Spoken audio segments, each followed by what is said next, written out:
मित्रों, आज की बात का विषय है अर्नब गोस्वामी की मुंबई में गिरफ्तारी।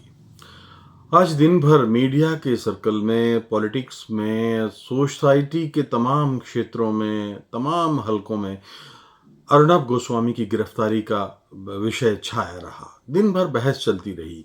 दो धड़े बन गए। एक धड़ा कहता था कि अर्नब गलत हुआ है, अर्नब के साथ वो चूंकि महाराष्ट्र सरकार के खिलाफ, कांग्रेस के खिलाफ जिस तरह से अभियान छेड़े हुए थे, इस जो आलोचना कर रहे थे, इसलिए महाराष्ट्र सरकार ने उनके खिलाफ बदले की भावना से कार्रवाई की।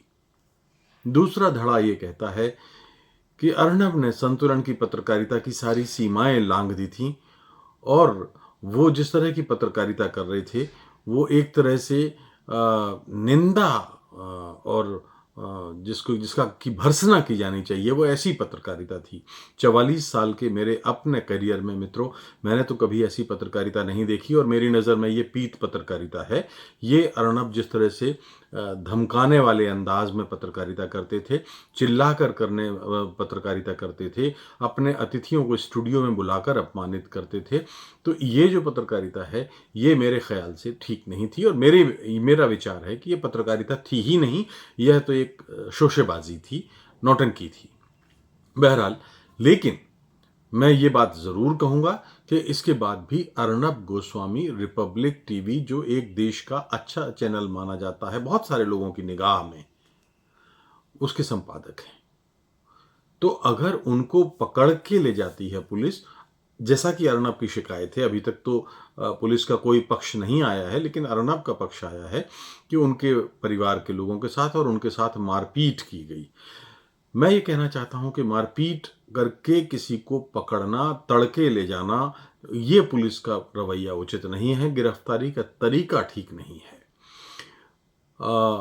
भारतीय दंड विधान इस तरह की किसी गिरफ्तारी की इजाज़त नहीं देता उन लोगों के बारे में जो डाकू हैं, जो हत्यारे हैं और जो पेशेवर अपराधी हैं।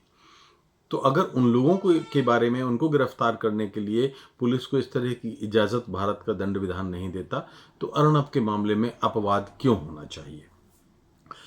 दूसरी बात यह है कि अगर आपने पत्रकारिता करते हुए किसी चैनल पर कोई ऐसी बहस की हो, कोई ऐसी रिपोर्टिंग दिखाई हो, कोई ऐसा व्यवहार किया हो जिससे ये लगे कि आपके पत्रकारिता के कर्म के कारण आपका उत्पीड़न हुआ है, महाराष्ट्र सरकार ने उत्पीड़न किया है, कांग्रेस ने उत्पीड़न किया है, एनसीपी ने उत्पीड़न किया है, या अफसरशाही ने या नौकरशाही ने उत्पीड़न किया है, तो इस बात को सच माना जाना चाहिए कि ये एक पत्रकार की अभिव्यक्ति की आज़ादी की जो स्वतंत्रता है वो उसका हनन है। हालांकि संविधान में पत्रकारों को कोई बहुत स्पेशल, कोई विशेष अधिकार नहीं है, फिर भी अगर वो पत्रकारिता कर्म के कारण अरेस्ट किए जाते तो शायद व्यापक लोग उनके साथ खड़े हो सकते थे।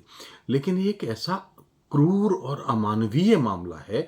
एक वेंडर से आप काम कराते हैं, 2 बरस पहले करोड़ों रुपए का काम है, एक पैसा आप नहीं देते हैं, वो अपना सुसाइड नोट लिखता है और अपनी मां के साथ आत्महत्या कर लेता है।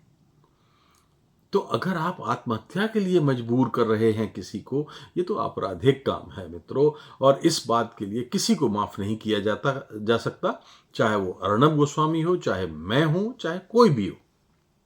ये इस तरह का उत्पीड़न वाला मामला नहीं है, ये विशुद्ध एक आपराधिक मामला है।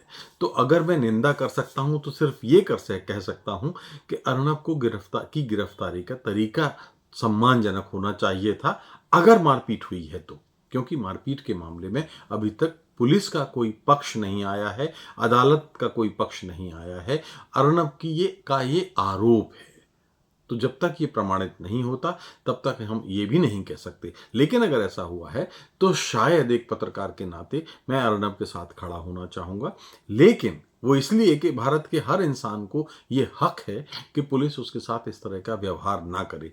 लेकिन जहाँ तक पत्रकारिता की बात है, पत्रकारिता के किसी कर्म के नाते अर्नब के साथ ऐसा व्यवहार नहीं हुआ है और ये उन पत्रकारों के लिए चेतावनी है जो इस शैली की पत्रकारिता करते हैं या इस शैली की पत्रकारिता को बढ़ावा देते हैं। जी हाँ, मैं उन चैनलों की तरफ भी इशारा कर रहा हूं, नाम लेने से कोई फायदा नहीं है, जो इस तरह की नौटंकी करते हैं और जिस तरह से इस तरह का ये तमाशा खड़ा करते हैं। एक बार फिर गंभीर पत्रकारिता को लौटने की जरूरत है और इस देश के दर्शकों को भी चाहिए कि अब वो इतने अलर्ट हो जाएं कि इस देश में एक दर्शक उपभोक्ता आंदोलन छेड़े और चैनल के दरवाजों पर जाएं और वो कहें कि हमें आपसे ऐसी सामग्री नहीं चाहिए, हमें आपसे ऐसे एंकर नहीं चाहिए। तो एक इस तरह की पत्रकारिता को हतोत्साहित भी किया जाना चाहिए। आज की बात में सिर्फ इतना ही।